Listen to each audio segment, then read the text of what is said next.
बोली श्री सद्गुरु महाराज की जय। श्री सद्गुरु महाराज की जय। श्री सद्गुरु महाराज की जय। अखंड मंडलाकारं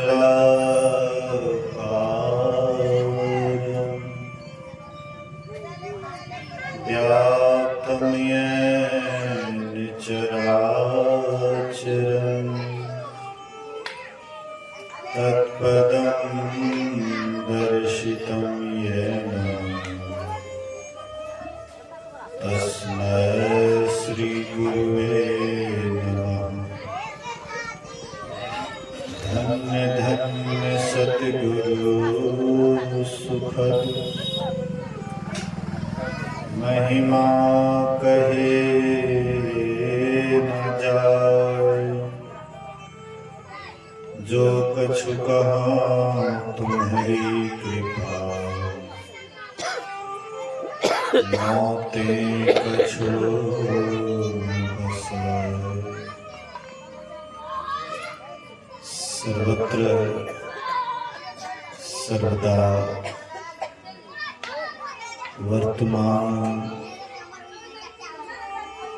सद्गुरु महाराज के पावन श्री चरणों में कोटि कोटि नमन। उपस्थित गुरुजन, धर्म प्रेमी सत्संगी बंधुओं, पूजनीय माताओं तथा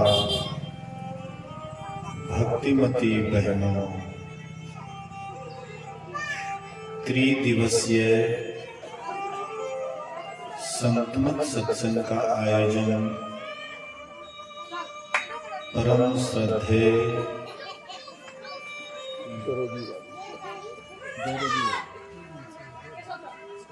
दुर्गी बाबू के निवास स्थान पर उनके धर्मपत्नी राजू की छोटे भाई की धर्मपत्नी आसार संसार को छोड़ करके चली गई। हालांकि हम आपकी दृष्टि में वह अभी जाने वाली नहीं थी। उस तरह का उम्र नहीं आया था, इसलिए बहुतों के चेहरे पर अफसोस दिखाई पड़ता है। चेहरे से पता लगता है कि लोग अफसोस कर रहे हैं।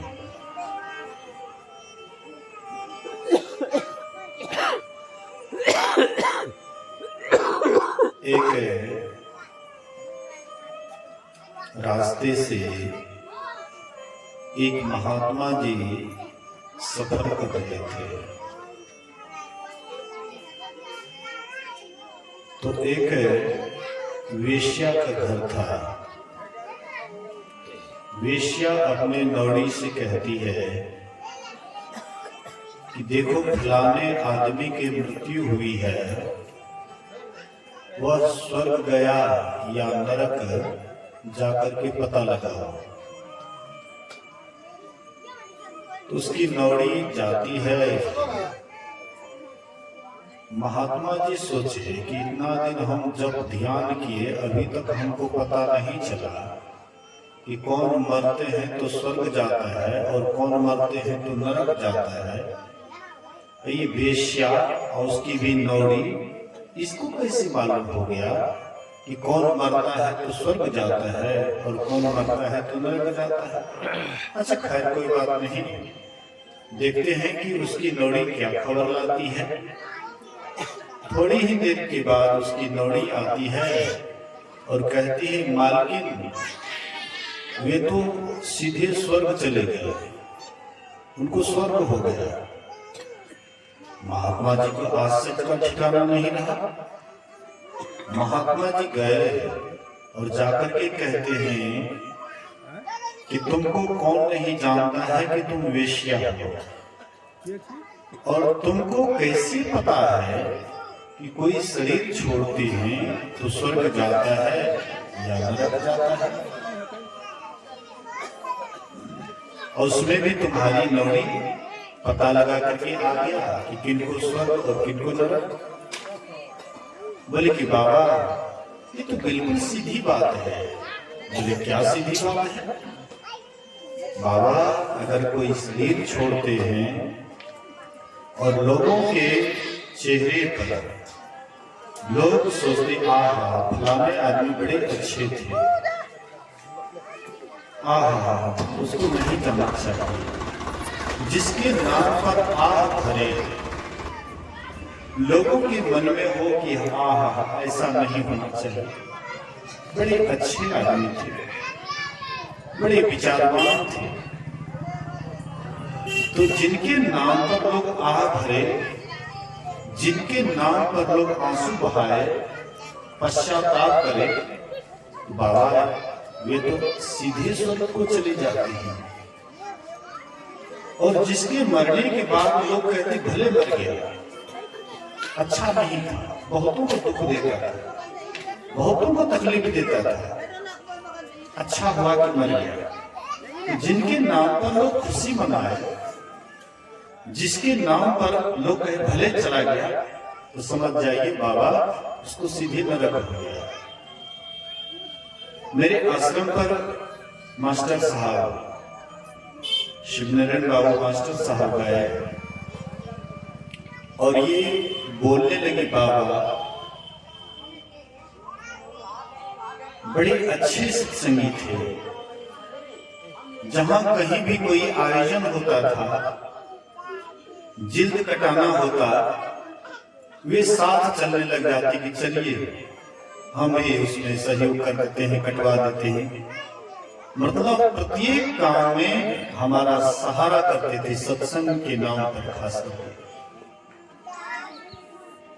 मास्टर साहब बोलते बोलते हाँ आंख में पानी भर गया, मतलब दुखी हुए, अफसोस हुआ। तो ऐसे सत्संगी मास्टर साहब के जैसे ऐसे सत्संगी जब बोलते बोलते आंख से आंसू भर गया, तो शायद क्या आपको होता है कि वह दुर्गति में गई होगी। कबीर साहब कहते हैं भक्त मरे क्या रोइए अपने घर को जाए। जो भक्त मरता है वह अपने घर जाता है, उसके लिए क्या चिंता करना है, उसके लिए क्या अफसोस करना है। भगवान बुद्ध कहते हैं कि 100 वर्ष से एक दिन का जीवन श्रेष्ठ है। अगर कोई सत्संग ध्यान करते हुए कम ही दिन जीता है, कम ही दिन अगर जीवित रहे लेकिन सत्संग ध्यान करते हुए जीता है, तो 100 वर्ष के जीवन से वह जीवन श्रेष्ठ है जो जीवन में सत्संग ध्यान करता है। जब से वह दीक्षित हुई, बहुत मनयोग पूर्वक सत्संग ध्यान की। मुझे तो मालूम भी नहीं था कि ये हमसे दीक्षित है। वही बोली बाबा आप ही से हम दीक्षा लिए हैं, परिचय दिया कि आप ही से दीक्षा लिए हैं। बीच बीच में कोई आयोजन होता था तो मैं भी इनको जानकारी देता था, तो ये भी जाती थी। बहुत गुरु महाराज के प्रति उनके अंदर बहुत श्रद्धा था, विश्वास था। हमारे मास्टर साहब भावुक होकर के कई बार बोले कि बाबा आप ही की शिष्या थी, लेकिन मैं कहता हूं कि वह गुरु महाराज की शिष्या थी। मुझ में कहां बल है कि उनके उद्धार करूं, उनका कल्याण करूं। मैं तो एक साधारण आपके जैसे साधारण मनुष्य हूं, लेकिन गुरु महाराज जी सर्व समर्थवान हैं। वे जो करेंगे वही होगा। राम द्वारे तुम रखवारे, होत न आज्ञा बिनु पैसारे। राम के द्वार पर संत ही रखवाले होते हैं। संत जिनको आदेश कर दे वही परमात्मा के धाम में जाता है, और जिसको संत आदेश नहीं करते वे परमात्मा के धाम कभी नहीं जा सकते हैं। राम द्वारे तुम रखवारे, बिनु उनके आज्ञा के बिना कोई परमात्मा की तरफ प्रवेश नहीं कर सकता है। इसलिए मुझे ऐसे सत्संगी पर नाज है। हमें थोड़ा सा भी अफसोस नहीं हो रहा है कि वह चली गई, इसके लिए आंसू बहाएं या उनके लिए रोएं या पश्चाताप करें। मैं तो कहता हूं कि कम दिन ही रही, लेकिन सत्संग ध्यान करते हुए तो गई, शुभ काम करते हुए गई, अच्छा काम करते हुए गई। अपने बासे पर भी 2-3 बार हमको ला करके सत्संग करवाई। सत्संग के प्रति उनके अंदर अगाध श्रद्धा और विश्वास था। याद रखिए, जिनके अंदर में सत्संग ध्यान के प्रति अगाध श्रद्धा और विश्वास होता है, वह जीव कभी दुर्गति में नहीं जाएगा। जब भी जाएगा उनकी सद्गति होगी।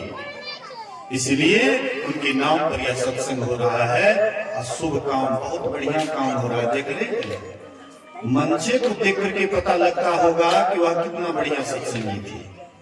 हैं? 4 ऋषि हैं, सनक सनंदन सनातन सनत कुमार, 4 ऋषि जिनके नाम पर आ गए। क्या सोचते हैं? मतलब बहुत भाग्यवती थी, बहुत संस्कारिणी थी, बहुत सुंदर उनका विचार था। हम आपको भी उनसे सीख लेना चाहिए कि जैसे वह कम ही दिन रही लेकिन सत्संग ध्यान करती हुई गई, हम आपको भी वैसे ही करना चाहिए। अच्छे लोगों से सीखना चाहिए। खराब लोगों से तो बहुत आदमी सीखते हैं। खराब लोगों से सीखिएगा तो आपकी मति भी खराब होगी। अभी हम लोग सुन रहे थे, मति कीरति गति भूति भलाई, जब जेहि जतन जहां जेहि पाई, सो जानब सत संग प्रभाव, लोक वेदना आन उपाऊ। कहते हैं मति, कौन ऐसा व्यक्ति है जो सोचते हैं कि हमारी मति खराब हो जाए? क्या आप अपने बुद्धि को खराब करना चाहते हैं? कौन अच्छी बुद्धि को पसंद नहीं करते हैं? जिसकी अच्छी बुद्धि होती है उसका कृति ऑटोमेटिक फैलने लग जाता है। बोलिए श्री सद्गुरु महाराज। इनकी अच्छी मति थी, इसलिए मरने पर भी कृति होगा, जिस काम हो रहा है। अच्छी मति सबको पसंद है, खराब मति किसी को पसंद नहीं है। अच्छा, मान लीजिए कोई आदमी जिसकी मति खराब हो जाती है, पागल हो जाता है, तो उसको कितना आदमी आदर करते हैं?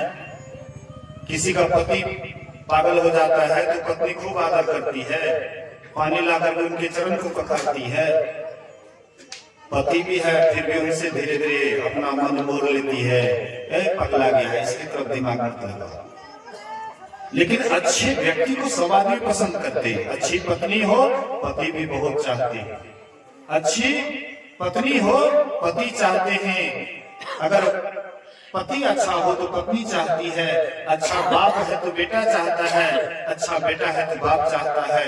अच्छे लोगों को सब आदमी पसंद करते हैं।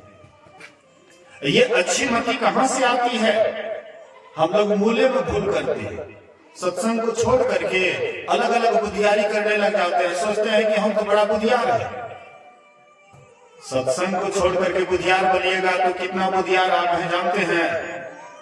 जैसे आप 0 खूब लिख दीजिए, हाँ 0 0 0 0 लिखते जाइए, आइए पीछे में मत लिखिए। वो 0 का कितना कीमत नहीं के बराबर। ऐसी एक परमात्मा अगर आपके जीवन में, एक परमात्मा कैसे है? जब तक आप सत्संग नहीं करिएगा तो एक परमात्मा हो जाएगा।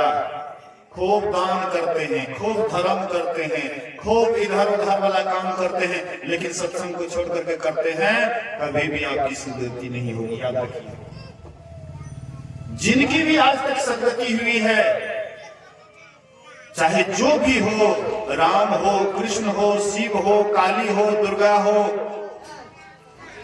चाहे कबीर हो, नानक हो, दादू हो, पलटू हो, नानक हो, जितने भी महान हुए हैं सब सत्संग करके ही हुए हैं। बोलिए श्री सद्गुरु महाराज। राम जी सत्संग किए थे, राम जी सत्संग करते थे, इसलिए राज के बदला वनवास हो गया तो हुआ उनको दिक्कत है। रामचरितमानस को पढ़िए तो सत्संग करते थे बराबर राम जी, ध्यान करते थे बराबर राम जी, राज्य मिलने वाला था, राजा बनने वाला था, और रातें भर में ऐसा उलट पुलट हुआ कि राज नहीं पाकर के वनवास हो गया। क्या झगड़ा किए थे किसी से राम जी कि आपने हमको ऐसा क्यों किया? क्यों? ये मति कहां से आई थी राम जी के अंदर? सत्संग से। भगवान कृष्ण के अंदर में ये गीता ज्ञान कहां से आया था? वही सत्संग के ही प्रभाव से। जहां भी जाते थे राम, वहां देखते थे ऋषि मुनि का जहां झुंड है वहीं पर चले जाते थे, कहते थे सुनाइए हमको क्या ऐसा प्रसंग नहीं पड़े हैं? गुरु वशिष्ठ के पास जाते थे, प्रणाम करके कहते गुरुदेव हमको ज्ञान की बात सुनाइए। भगवान कृष्ण भी ऋषि मुनि के पास जाते थे, ज्ञान सीखने के लिए प्रणाम करते थे। आप लोगों को शायद पता ना हो, जब धर्मराज यज्ञ किए थे, बचत नहीं कीजिए लोग,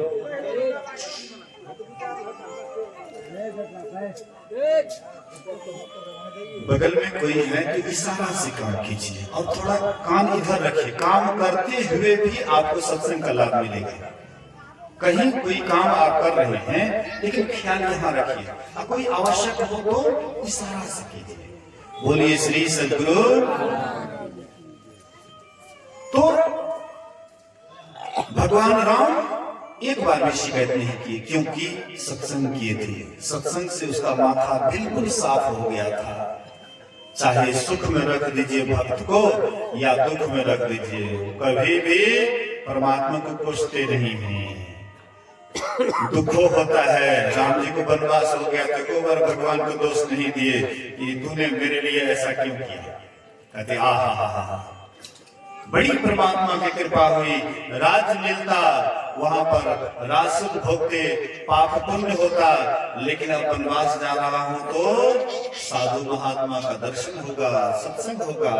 देखिए कितनी खुशहाली है राम जी के अंदर।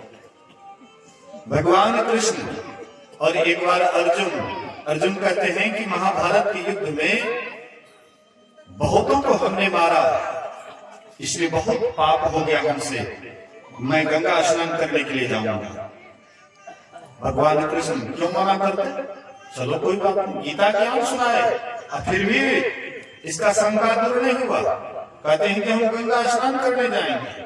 हाँ कोई बात नहीं, चलो। गंगा किनारे गए तो भगवान कृष्ण रथ को खोल दिए, बोले कि तुमको गंगा स्नान करना है करो, हम जा रहे हैं ऋषि मुनि का दर्शन करने के लिए। बोलिए श्री सद्गुरु।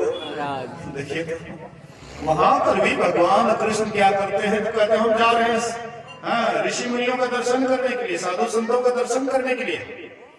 अब सोचिए कितना महत्व देते थे। गंगा स्नान से भी अधिक महत्व किसका देते थे? सत्संग का देते थे। अगर वे लोग अभी सत्संग नहीं करते तो आज हम लोग कर पाते? तब तो हम लोग सब चीज छोड़ छाड़ देते। वे लोग किए हैं, उसी के बल पर अभी हम आप कर रहे हैं। इसलिए बिनु सत्संग विवेक न होई, राम कृपा बिनु सुलभ न सोई। बिना सत्संग के सार असार का विचार नहीं होता है, कर्तव्य कर्म का विचार नहीं होता है। क्या करिएगा नहीं करिएगा, सत्संग नहीं कीजिएगा तो आपका बुद्धि विवेक काम नहीं करेगा। नहीं करने योग्य भी आप कर लीजिएगा, क्योंकि सत्संग से आपकी बुद्धि ठीक नहीं है। सत्संग नहीं किए हैं इसलिए आपको ठीक से समझ नहीं होगा। हंस जो है, हंस पक्षियों में, हंस को पानी और दूध मिला करके दे दीजिए। हंस क्या करते हैं? पानी को छोड़ देते हैं और दूध को ग्रहण कर लेते हैं। उनके चोंच में परमात्मा ने खटास दिया है। जैसे दूध में चोंच डालेंगे वैसे दूध फट जाएगा, मतलब जो है फटन एक तरफ हो जाएगा, पानी एक तरफ हो जाएगा, तो फटन खा लेंगे। तालाब में वे जाते हैं, कमल के डंठल को तोड़ देते हैं और उससे जो दूध निकलता है अपना चोंच डालते हैं तो वह फट जाता है, उसको वे आराम से खा लेते हैं, पानी को छोड़ देते हैं। ऐसी तरह से जो सत्संग करते हैं उनके अंदर में भी हंस वाला गुण हो जाता है कि कौन कर्म करना चाहिए, कौन है सार कर्म और कौन है असार कर्म, कौन कर्म करने योग्य है, कौन सा कर्म करने योग्य नहीं है। जो सत्संग करते उन्हीं के पास ये विवेक होता है। जो सत्संग नहीं करेंगे चाहे और धर्म कर्म कुछ भी कर ले, लेकिन सही ज्ञान उनको नहीं हो पाएगा। संतों के पास ही वह सही ज्ञान होता है, क्योंकि वे ही परमात्मा को प्राप्त किए हुए होते हैं। आप धर्म कर्म करके देवता के समान बन जाएंगे, देवी देवता बन जाएंगे, स्वर्ग में आपका निवास हो जाएगा, लेकिन परमात्मा के समान नहीं बन पाइएगा। परमात्मा के समान बनाने की अगर क्षमता है वह है सत्संग में, लेकिन हम सत्संग छोड़ करके इधर उधर दौड़ लगाते हैं, मूल में भूल करते हैं। इसीलिए महापुरुष की बात को याद रखिए, मति की रति गति होती भलाई, जब जे ही जतन जहाँ जे ही पाई, सो जानब सत संग प्रभाव, लोक वेद न आने उपाओ। मति की रति, जिसकी मति ठीक हो जाती है कृति ऑटोमेटिक फैलने लग जाता है। गति, उसकी अच्छी गति होती है, उनकी दुर्गति नहीं होती है। मति की रति गति भूति, मतलब उनको धन संपत्ति की भी कमी नहीं रहती है। आप कहिएगा बाबा तो हम इतना सत्संग किए तो कहाँ धन संपत्ति का ढेर लग गया, इतना सत्संग करते हैं लेकिन धन संपत्ति का ढेर कहाँ लगा। आप केवल आंख से देखने वाले धन को ही धन कहते हैं, लेकिन एक धन और भी है जिसको इस आंख से नहीं देख सकते हैं, लेकिन आप अंदर से बड़े धनी हो जाते हैं। बोलिए श्री सद्गुरु। आप बड़े धनी हो जाते हैं, उनके सामने बादशाह भी झुकने के लिए आता है, प्रधानमंत्री भी आता है उनके पास झुकने के लिए। आखिर वैसा कौन उनके पास में धन है कि बड़े बड़े पद वाले उनके चरणों में झुकते हैं। आखिर कोई विशेष धन तो होगा। महाराज दशरथ को बाल बच्चा नहीं हो रहा था तो कहाँ गए थे? ऋषि के पास। तो ऋषि के पास में कोई ऐसा धन होगा तब तो उनके पास गए थे। चरण में अनुनय विनय करते हैं। जो अयोध्या का राजा है, इतने बड़े चक्रवर्ती राजा है, ऐसे राजा भी गए ऋषि के चरण में झुकने के लिए कि हमको संतान नहीं है, और उसके पास में कोई फैक्ट्री है संतान की क्या, लेकिन कोई धन उसके पास में था जिसके कारण राजा महाराजा भी जाकर के उनके चरणों में झुकते हैं।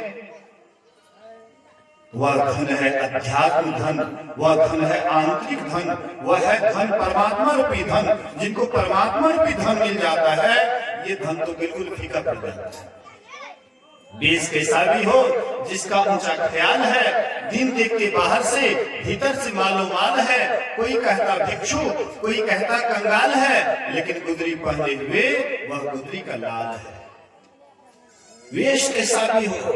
एक बार रामकृष्ण परमहंस जी महाराज ऐसे सत्संग कर रहे थे, तो सत्संग करने के बाद जो भंडारा होता है तो जुठन पत्तल फेंकते हैं खड्डा में, तो गड्ढा में जुठन पत्तल फेंक दिए थे।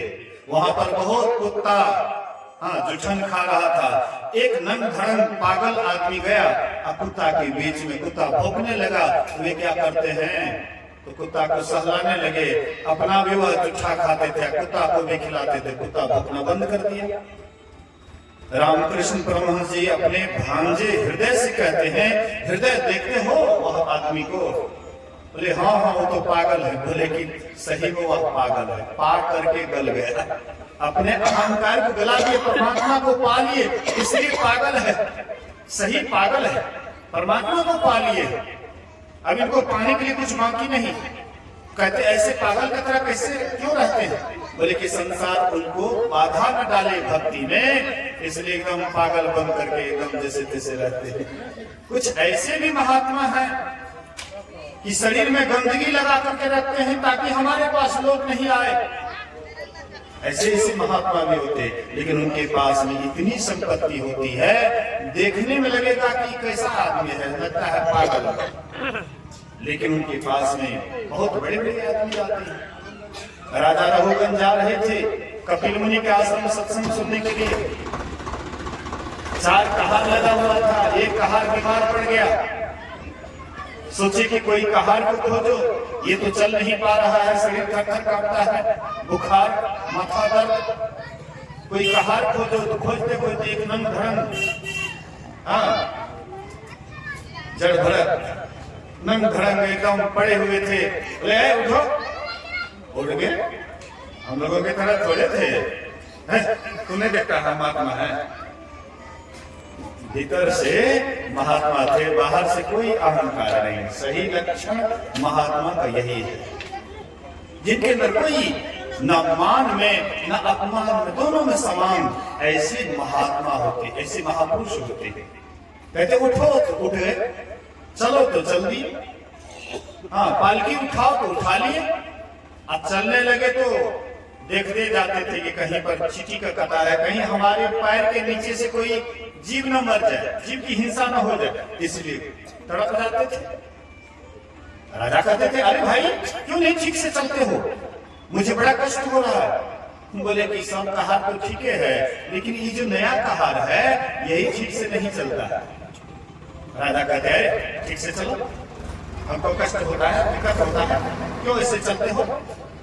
बोले महाराज आप तो ऊपर में आराम से बैठे हुए, लेकिन मैं तो नीचे नीचे चलता हूँ, इसलिए कहीं पर चींटी का कतार है तो हमारे पैर से कोई चींटी न मर जाए, इसलिए महाराज मुझे उसको बचा करके चलना पड़ता है। कहते रे रे रे रुको रुको रुको, कौन महात्मा को लगा दिया जी? उतारते हैं। कहते महाराज आप कौन है? बोले कि मैं कोई हूँ, उससे तुमको क्या मतलब है? उससे तुमको क्या मतलब है जी? तुम जा रहे हो सत्संग सुनने के लिए और मनुष्य को बैल बना करके, मनुष्य के ऊपर सवार होकर के जा रहे हो सत्संग सुनने के लिए। जीवन भर तक इस तरह से सत्संग करते रहोगे, कोई परिवर्तन नहीं होगा। अगर तुम परिवर्तन चाहते हो तो जब तक संतों के चरण धूलि से अपने को नहीं लहराओगे, कभी भी तुम्हारा उद्धार नहीं होगा, कल्याण नहीं होगा। श्री सद्गुरु महाराज की हाथ जोड़ करके खड़े हो जाते, कहते महाराज आत्मा का ज्ञान दीजिए। आत्मा क्या है? वही जड़ भरत उनको आत्मा का ज्ञान दिए। अब आप हम सोच सकते हैं कि हम लोग सोचते हैं कि बाहर से जो धनी है वही असल में धनी है। ये आपका सोच बिल्कुल गलत है।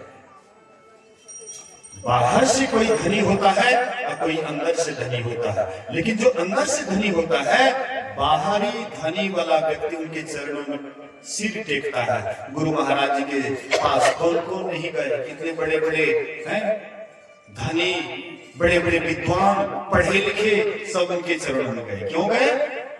इसलिए उनके पास में कोई धन था, वही असली धन है, ये तो नकली धन है। ये धन तो कितनों मिल जाएगा, सब दिन आप कंगाले रहिएगा।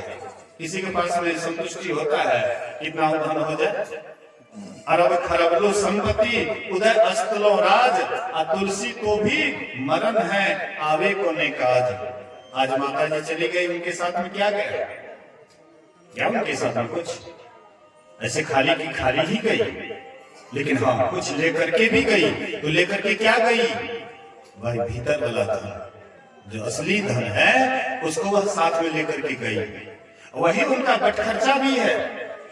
यही बटखर्चा को देख करके यमराज भी उसको नमन करेंगे, यमराज भी उनको आदर करेंगे।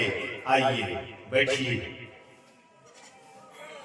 ऐसे व्यक्ति का आदर होता है जो कम से कम यहाँ रह करके सत्संग ध्यान मनोयोग पूर्वक करते हैं, उनका आदर होता है। जो सत्संग ध्यान से कोसों दूर रहते हैं, उनको उनका अनादर होता है। उसको मुंगड़ी मारत प्राण निकासत विकल होई शरीर करोड़े बंदे वादिन की तदबीर। उस दिन का ख्याल करो जब मुंगली मार मार करके तुम्हारे शरीर से प्राण निकालेंगे। लेकिन जो गुरु का भक्त होते हैं, जो गुरु का लाभ होते हैं, उसके ऊपर मुंगली नहीं बल्कि आदर के साथ। बोलिए श्री सद्गुरु। ध्रुव जी महाराज का जब अंतिम समय आया तो मृत्युदेव क्या किए, तो विमान लेकर के आया और कहते महाराज अब आपका अंतिम समय है, इसलिए चलिए आपके लिए विमान लाया हूं। कहते तुम्हारे विमान का पौधान ऊंचा है और मेरा कद नीचा है, कैसे मैं पैर रखूंगा, नहीं जाना है, जाओ अपना विमान लेकर के। कहते महाराज पौधान भले ही ऊंचा है लेकिन मैं अपना सिर नीचे कर लेता हूं। पहला चरण मेरे पैर पर रखिए और दूसरा चरण पौधान पर रखिए, आराम से महाराज चलिए आपके लिए विमान आया है। देखिए भक्त का कितना आदर होता है। मृत्यु देवता जो एक दूसरे के प्राण को जबरदस्ती खींचते हैं, मारते हैं, पीटते हैं, बांध करके नरक में डालते हैं, लेकिन ऐसे मृत्यु देव वहां पर प्रणाम करते हैं, कहते पहला चरण यहाँ पर दीजिए, मैं भी पवित्र हो जाऊंगा। ऐसा अवसर कब मिलेगा हमको? भक्त का चरण पड़ेगा, मैं भी पवित्र हो जाऊंगा। और ध्रुव जी महाराज पहले मृत्युदेव के सिर पर पैर रखे, उसके बाद पौधान पर पैर रखे, आराम से रथ पर बैठे और ले गए। बाबा से सुन रहे थे ना, आए हैं से जाएंगे, राजा रंग फकीर, एक सिंहासन चढ़ी चले, एक बंधे जात जंजीर। जो आए हैं वो तो जाएंगे, राजा रंग फकीर सब जाएंगे, लेकिन एक सिंहासन पर चढ़ करके जाएंगे।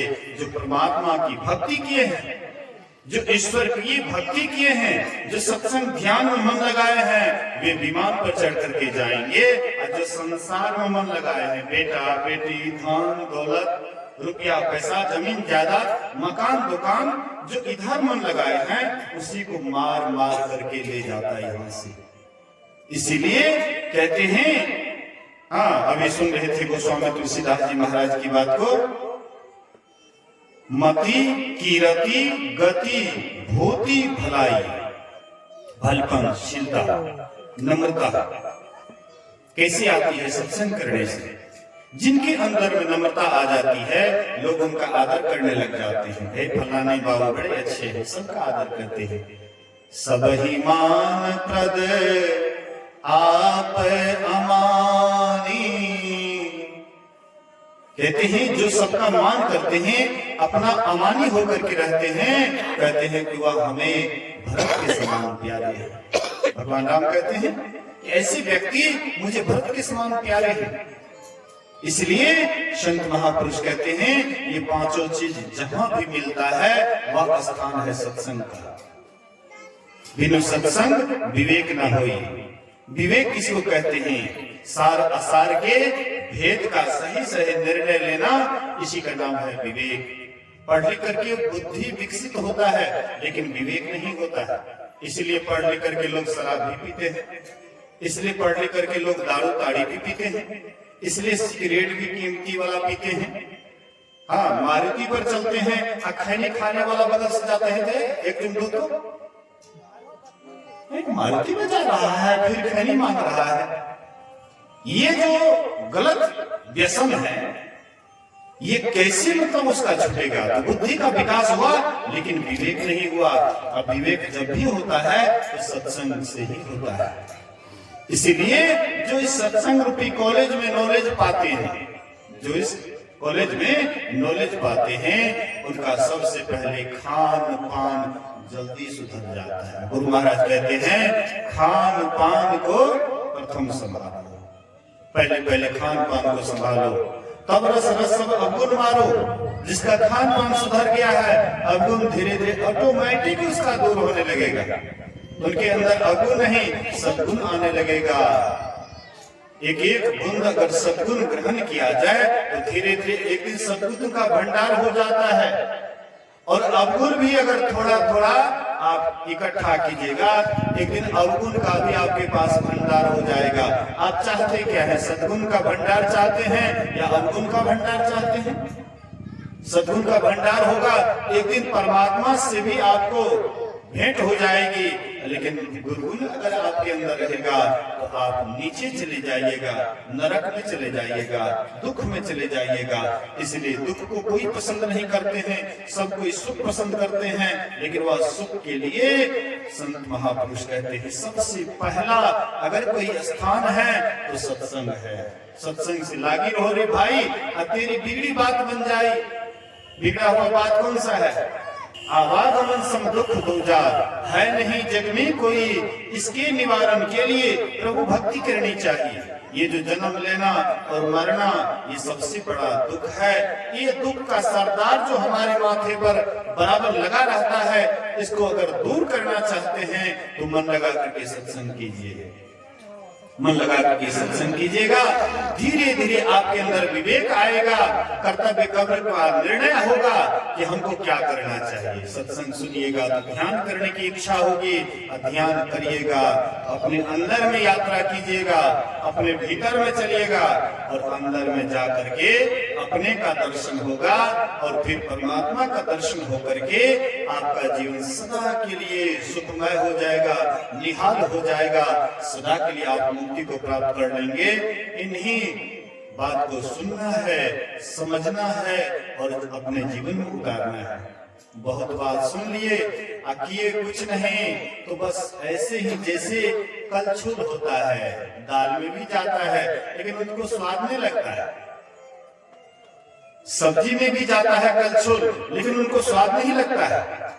लेकिन वही अगर जीभ पर डालिए तो तुरंत स्वाद आ जाता है कि सब्जी कैसा है, दाल कैसा है, नमक क्या है, कैसे है, क्या है, सब कुछ पता लग जाता है। ऐसे ही अगर आप बहुत बात सुने लेकिन आप कुछ भी जीवन में नहीं उतारे तो बस कलछुल के समान है, कोई स्वाद आपको नहीं आएगा अध्यात्म का।